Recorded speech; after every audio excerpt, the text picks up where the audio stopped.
कथा शुरू होता है। सुनो वीर हनुमान आसन लीजो प्रेम से, आइए पवन कुमार जो सुमिरत सिद्ध होय। गणनायक कविवर वदन, करहु अनुग्रह सोय। बुद्ध रास सुवगुण सदन, मूक होय वाचाल। कंगु चढ़ई गिरवर गहन, जाशु कृपा सो दयाल। द्रवहु शकल कलमल दहन, नील सरोरहु श्याम। तरुण अरुण वारज नयन, करहु सोम मौर धाम। सदा क्षीर सागर शयन, इंदु शम देहि। उमारमन करुणा अयन, जाहे दीन परनेहि। करहु कृपा मर्दन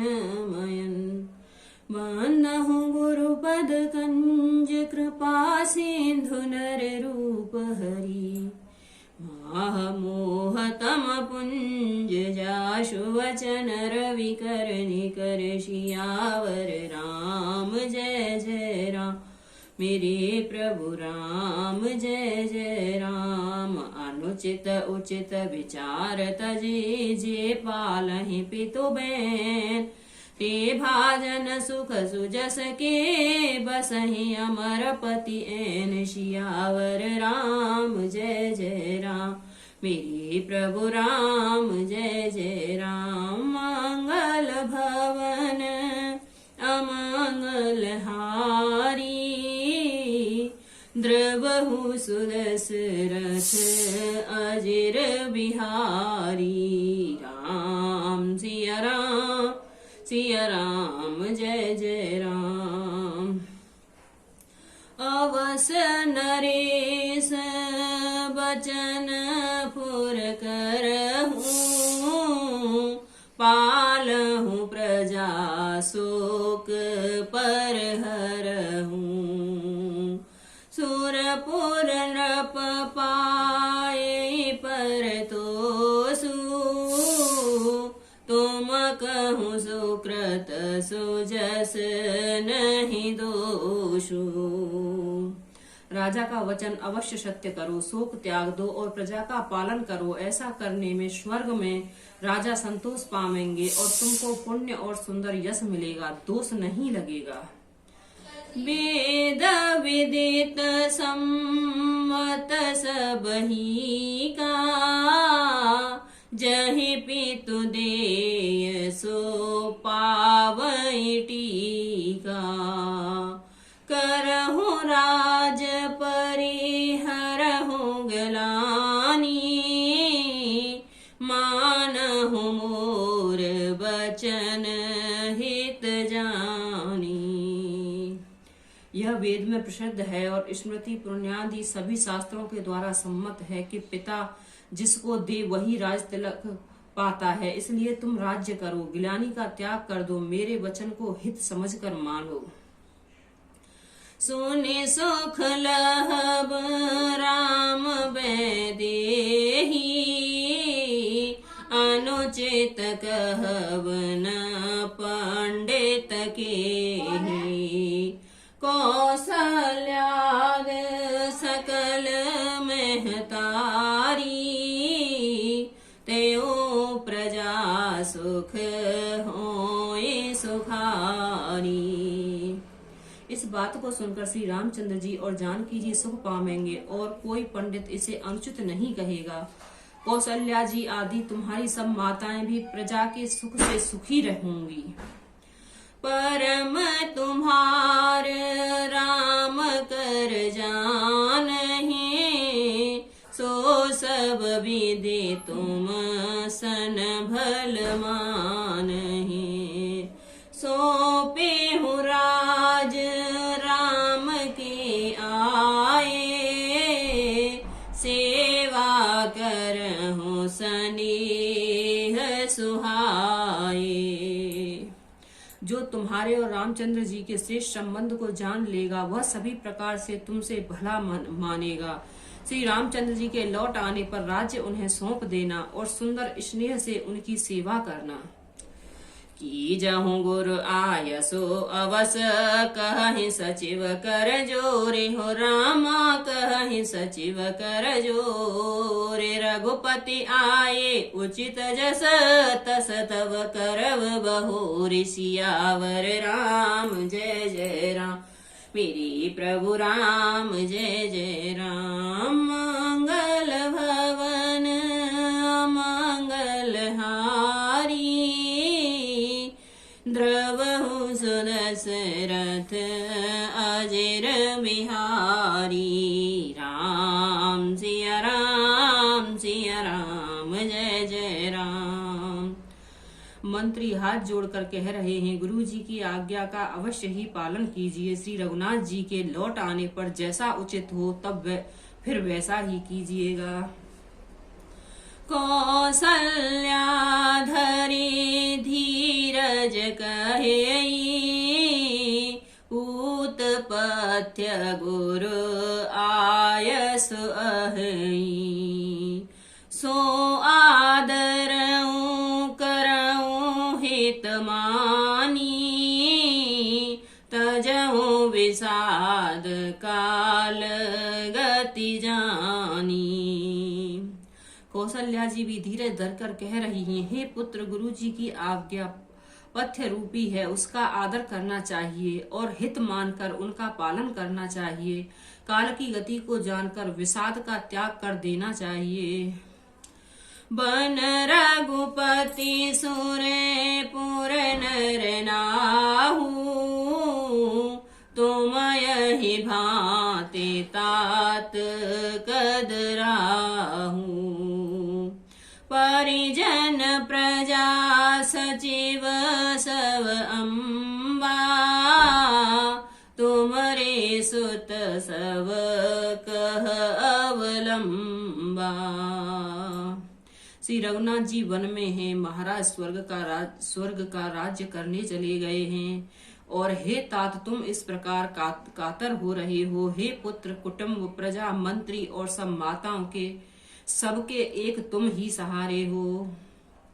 लखी विधि बाम कालो कठिनाई धीरज धरहूं मातो बल जाई सिर धरि गुर आयसो अनुसरहूं प्रजापाल पर जन दुख हरहूं। विधाता को प्रतिकूल और काल को कठोर देखकर धीरज धरो। माता तुम्हारी बलिहारी जाती हैं। गुरु की आज्ञा को सिर चढ़ाकर उसी के अनुसार कार्य करो और प्रजा का पालन कर कुटुंबियों का दुख हरो। गुर के वचन सचिव अभिनंदनो सुने भरत हिय हित जनु चंदनो सुनी बहोर मातु मृदुबानी शील स्नेह सरल रस सानी। भरत जी ने गुरु के वचनों और मंत्रियों के अभिनंदन अनुमोदन का सुना जो उनके हृदय के लिए मानो चंदन के समान शीतल थे। फिर उन्होंने शील स्नेह और सरलता के रस में सनी हुई माता कौशल्या की कोमल वाणी सुनी। सनी सरल रस मातो बानी सुने भरत व्याकुल भये लोचन सरोरहु स्रवत सींचत विरह उर अंकुर नये सो दशा देखत समय तहे बिसरी सबहि सुध देह की तुलसी सराहत सकल सादर सीव सहज स्नेह की। सरलता से रस में सनी हुई माता की वाणी सुनकर भरत जी व्याकुल हो गए। उनके नेत्र कमल जल आंसू बहाकर हृदय के विरह रूपी नवीन अंकुर को सींचने लगे। नेत्रों के आंसुओं ने उनके वियोग दुख को बहुत सा बढ़ाकर उन्हें अत्यंत व्याकुल कर दिया। उनकी वह दशा देखकर उस समय सबको अपने शरीर की सुध भूल गए। तुलसीदास जी कहते हैं, स्वाभाविक प्रेम की सीमा श्री भरत जी की सब लोग आदर पूर्वक सराहना करने लगे। भरत कमल कर जोरि धीर धुरंधर धीर धरि हो रामा धीर धुरंधर धीर धरे। वचन अमौ जन बोरि देत उचित उत्तर शबहि सियावर राम जय जय राम। मेरे प्रभु राम जय जय राम। मंगल भवन अमंगल हारी द्रवहु सुदशरथ अजिर बिहारी। राम सिया राम जय जय राम। धैर्य की धुरी को धारण करने वाले भरत जी धीरज धरकर कमल के समान हाथों को जोड़कर वचनों को मानो अमृत में डुबोकर सबको उचित उत्तर देने लगे। बोल सियावर रामचंद्र भगवान की जय। पवन सुत हनुमान की जय। भरत जी महाराज की जय। मास परायण 18वां विश्राम। राम सिया राम जय जय राम। मेरे प्रभु राम जय जय राम। देवी पूजी पद कमल तुम्हारे सुर नर मुनि जन होए सुखारी। राम सिया राम जय जय राम। मोहि उपदेशो दीन गुरुनी गा प्रजा सचिव सम्मत सबही का। मात उचित धरे आय सुदीना अवस शीस धरे चाहव कीना। गुरुजी ने मुझे बहुत सुंदर उपदेश दिया। फिर प्रजा मंत्री आदि सभी को यही सम्मत है। माता ने भी उचित समझकर ही आज्ञा दी है और मैं भी अवश्य उनका सिर चढ़ाकर वैसा ही करना चाहता हूँ। गुरु पितु मात स्वामी हित बानी सोने मन मुदित करऊं भल जानी। उचित के अनुचित किए विचारू धर्म जाय सिर पातक भारू। क्योंकि गुरु पिता माता स्वामी और सुहृद मित्र की वाणी सुनकर प्रसन्न मन से उसे अच्छी समझकर करना मानना चाहिए। उचित अनुचित का विचार करने से धर्म जाता है और सिर पर पाप का भार चढ़ता है। तुम तो देहो सरल सिख सोई जो आचरत मोर भल होई। जदपि समुझत हौनी के तदप होत पर तोस न जी के। आप तो मुझे वही सरल शिक्षा दे रहे हैं जिससे आचरण करने में मेरा भला हो। यद्यपि मैं इस बात को भली भांति समझता हूँ तदप मेरे हृदय को संतोष नहीं होता। अब तुम विनय मोर सुन ले हूँ मोहे अनुहरत सिखावनु देहूँ। उत्तर देऊँ क्षमव अपराधु दोखित दोष गुण गणहीन साधु। अब आप लोग मेरी विनती सुन लीजिए और मेरी योग्यता के अनुसार मुझे शिक्षा दीजिए। मैं उत्तर दे रहा हूँ। यह अपराध क्षमा कीजिएगा। साधु पुरुष दुखी मनुष्य के दोष गुणों को नहीं गिनते।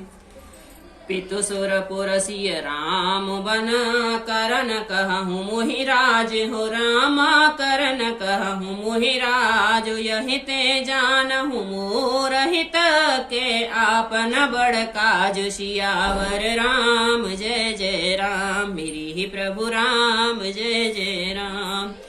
पिताजी स्वर्ग में हैं और सीताराम जी वन में हैं। आप मुझे आप राज्य करने के लिए कह रहे हैं, इसमें आप मेरा कल्याण समझते हैं या अपना कोई बड़ा काम होने की आशा रखते हैं। राम सिया राम जय जय राम मेरे प्रभु राम जय